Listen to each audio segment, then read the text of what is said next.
Oi, boa noite, meninas. Vamos lá aprender mais do Senhor? Então, vamos começar a nossa devocional de hoje falando sobre benignidade. E benignidade é a capacidade de amar as pessoas mais do que elas merecem. Então, a gente aqui vai direto aos desafios. Como ser benigna com pessoas que nem merecem. A gente já leu textos, a gente já vem estudando o fruto do Espírito Santo, né? Já estudamos o amor, a alegria, a paz, estamos agora na benignidade. E nós temos visto, quando estudamos a longanimidade, que ser bons, para quem é bom com a gente, qual é a vantagem disso? Então vamos nos desafiar hoje.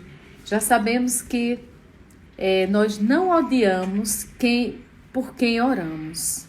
Então, uma das melhores formas de ser benigno com alguém que é difícil de relacionamento é orar por essa pessoa. É um grande desafio, né?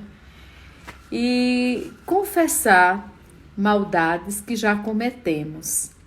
São alguns desafios que a autora coloca aqui também. Ser aquela mulher que conforta e não que confronta. Vimos na longanimidade que a longanimidade ela é aquele dom que Deus nos dá, que vem dele, como todos os dons, de não fazermos nada. Então, nós precisamos ser na benignidade muito mais a que conforta do que a que confronta. E precisamos lembrar, anotar algumas benignidades de Jesus para que a gente imite, como ele diz, sede santos como eu sou santo. A benignidade, como todo fruto do Espírito, nos convoca a essa santidade, de nos parecermos mais com o Mestre. E nós precisamos, para isso, orar para cumprir esses mandamentos, seja do amor, da alegria, da paz, da longanimidade e da benignidade, que é o que estamos estudando hoje. Nós já estamos, meninas, olha só, já estamos na página hoje vamos terminar a página 137 do nosso livro, Uma Caminhada da Mulher com Deus, da mulher cristã. E vamos pegar nosso texto base hoje. Peguem os caderninhos com as canetas e a Bíblia em Romanos 7. Vamos ler 18, 20 ao 20, depois 23 e 25. Olha esse texto como é maravilhoso. Paulo, escrevendo aos Romanos, diz: porque eu sei que em mim, isto é, na minha carne, não habita bem nenhum, pois o querer o bem está em mim, não porém o efetuá-lo. Porque não faço o bem que prefiro, mas o mal que eu não quero, esse faço. Mas se eu faço, eu não quero, já não sou eu que o faz, e sim o pecado que habita em mim. Aí vamos para o 23, nesse duelo que Paulo está nos falando que nós vivemos. Mas vejo nos meus membros outra lei, que guerreando contra a lei da minha mente, me faz prisioneiro da lei do pecado que está nos meus membros. 25. Graças a Deus por Jesus Cristo, nosso Senhor. De maneira que eu, de mim mesmo, com a mente sou escravo da lei de Deus, mas segundo a carne da lei do pecado. Fica muito claro para nós. Paulo diz aqui: o bem que eu quero fazer eu não faço, o mal que eu não quero fazer, este eu faço. Em outro texto ele diz: miserável homem que eu sou. Então ele fala nesse texto muito bem desse duelo. E no 23 e 25 ele fala exatamente que tudo começa na nossa mente. Quando ele diz: mas vejo nos meus membros outra lei, que guerreando contra a lei da minha mente, me faz prisioneiro da lei do pecado. O pecado está no nosso modo de pensar humano, né? E a Bíblia diz lá em 1 Pedro, vocês lembram 1:9, se dissermos que não pecamos, fazemos Deus mentiroso. Porque, né, Deus deixa muito claro que nós na nossa natureza, nós temos natureza de pecado. Então, essa guerra de carne e espírito, Paulo fala muito bem aqui em Romanos 7. E no 25 ele diz: graças a Deus por Jesus Cristo nosso Senhor, de maneira que eu, de mim mesmo, com a mente, sou escravo da lei de Deus, mas segundo a carne, da lei do pecado.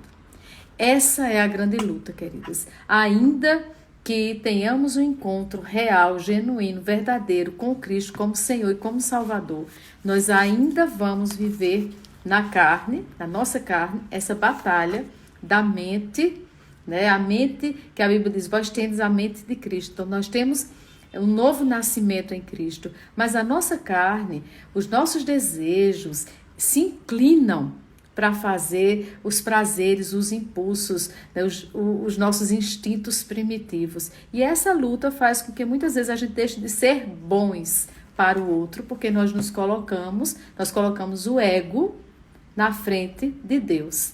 É a guerra de agradar o ego ou agradar a Deus. E muitas vezes a gente está fazendo exatamente igual a Paulo. O mal que eu não quero, eu faço. O bem que eu quero fazer, que eu prefiro, este não faço. E aí, vamos lá. O que é que a gente pode oferecer como bondade, né? Como é que a gente pode viver nessa luta e sermos benignas e boas? Deus modela nossas vidas de acordo com um plano. Cada uma de nós, Deus vai escolher planos para nós termos oportunidades de exercermos a benignidade. Não se preocupe que Deus vai ter um plano para a gente poder, né, ao longo da vida, a gente poder ter como expressar benignidade. Outro ponto que a autora coloca. Deus usa as pessoas para vivermos de maneira piedosa e nos conduz passo a passo. Ou seja, Deus usa pessoas, eventos, circunstâncias da nossa vida para que vivamos de maneira piedosa, bondosa, e Ele é quem vai nos conduzir, porque de nós, a gente já entendeu que de nós não vem, é como Isabela diz, é uma luta diária, é um espinho na nossa carne. E uma das maneiras de ser semelhante a Cristo é exibir o fruto da vontade, né? A vontade de ser boa, a vontade de servir a Deus. É exibir. E a bondade é a forma da gente pôr o amor de Deus em ação, em prática. E aí, meninas, temos 3 aspectos da definição bíblica sobre bondade. É a gente perguntar a Deus qual a atitude certa a tomar. Se nós bem pensássemos, tudo que a gente fosse fazer na vida, a gente deveria perguntar a Deus, qual atitude certa a tomar agora? E sobre bondade, esses 3 princípios quer dizer o seguinte. Primeiro, a verdadeira bondade é espiritual em sua origem. A sua origem está em Deus e não em nós. É a soma de todos os atributos de Deus, expressando a excelência do caráter divino, lutando contra a maldade nossa, humana, né? Do egoísmo, do egocentrismo, de querer, às vezes, tirar vantagem, sair por cima, querer se dar bem.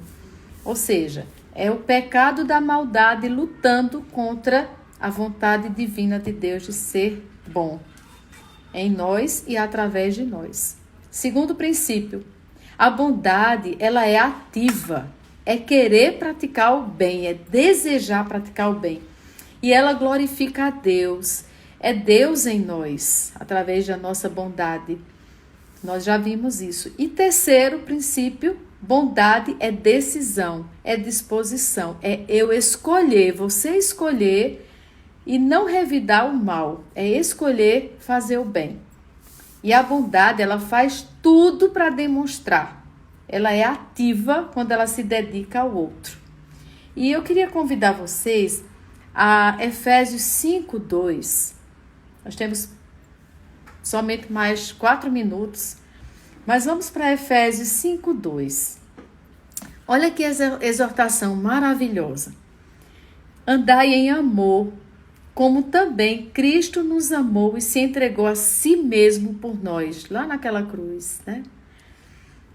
Como oferta e sacrifício a Deus em aroma suave. Meninas, e se a gente pensar esse aroma suave, é interessante a gente pensar o perfume, por exemplo. É bom, né? Um aroma suave é muito bom, um bom perfume. E a Bíblia diz e exorta para que a gente seja o bom perfume de Deus, que nós sejamos na terra o bom perfume de Deus. E é interessante quanto o perfume bom, ele impacta. Quando você sente um perfume bom, ele não é visto, mas quando chega num ambiente, um bom perfume, ele é sentido, ele é invisível, ele marca pessoas, ele marca situações, ele marca uma época. Todas nós aqui deve ter algum perfume que marcou uma época, né? Marcou uma pessoa boa. Então, perfume é isso, queridos. E a Bíblia diz que nós temos que ser o bom perfume de Cristo. Lembram desse versículo? Nós temos que ser na terra. E o bom perfume de Cristo, ele vem para impactar. Ele vem para fazer diferença. Ele vem realmente para deixar registrado que passou por ali. Nós não podemos passar por esta terra sem impactar, sem fazer diferença, sem alguém sentir. Ela passou por aqui.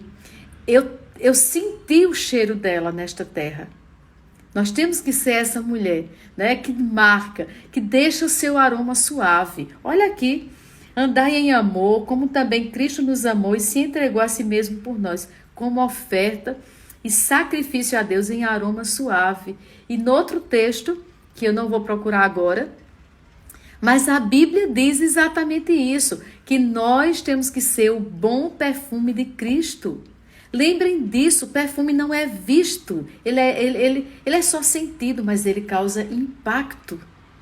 E aí a gente pode ainda dizer assim, será que eu estou impactando? Mas se eu ainda não estou impactando como Deus quer, eu ainda tenho muito tempo para impactar. Mas, queridas, isso é uma escolha. Lembre dos 3 princípios. A bondade é ativa, eu tenho que querer, praticar para glorificar a Deus em nós, através de nós. 2, a verdadeira bondade, ela é espiritual, né, na sua origem. E por último, ela é disposição. Ela faz de tudo para demonstrar. Ela se dedica ao outro. É como esse perfume, né? Ele não precisa ser visto. E nem tudo que a gente faz de bom tem que ser visto, não. Aliás, o que a Bíblia nos exorta é que aquilo que a gente fizer com a mão, que a outra mão não veja.